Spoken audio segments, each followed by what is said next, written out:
You know, ladies and gentlemen, we've got a lot of followers of the channel. And before we start our Bruce Boudreau podcast, because a lot of my friends in Vancouver and BC have been making requests in recent days, but a great follower of our channel from Vancouver Island who just moved to the mainland, Phil Asselin. Phil, one of your friends sent a little note and saying, you know, good luck with the move and keep your chin up. And we say that. We wish you the best of luck in your next path in your life, and keep on listening. If you appreciate what we're doing, we appreciate you for taking the time. Now, for Phil and everybody else out there in BC, yes, Bruce Boudreau was finally fired. He was on the news for, I think, weeks.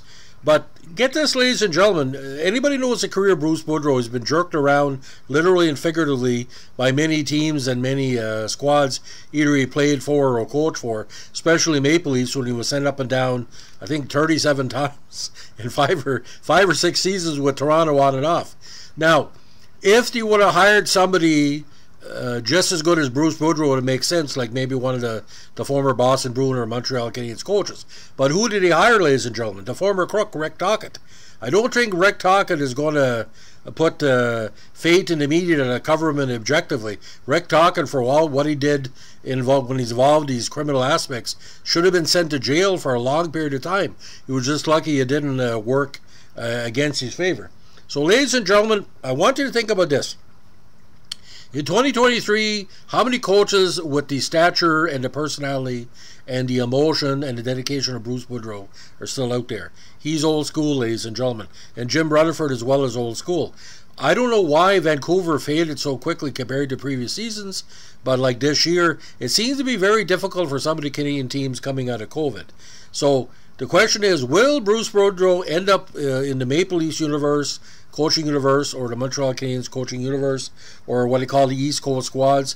Yet to be determined. I wish Bruce Boudreau all the luck in the world.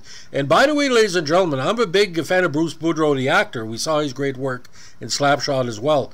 But to see him crying in front of the media, and a lot of the media are his friends, a lot of tears were shed, I think is one of the most emotional coaching firings in the NHL in the modern era.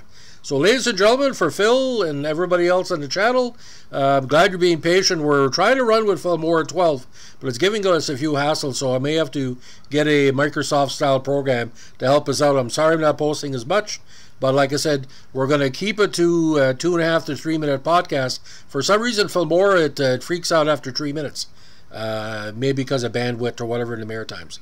But Rick Tocchet, bad decision, because whatever Rick's involved with, a lot of baggage as a player and as a coach. Not the best choice.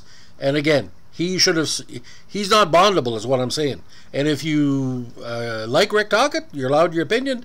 But as a sports reporter for 40 years, don't put somebody like him in charge. Trouble's going to follow. Thanks for listening. And Phil, again, good luck in the life choice, and enjoy, if you can, enjoy the weather for the rest of the late winter in BC. We appreciate you and all the followers of the channel. Thanks for listening. Bye.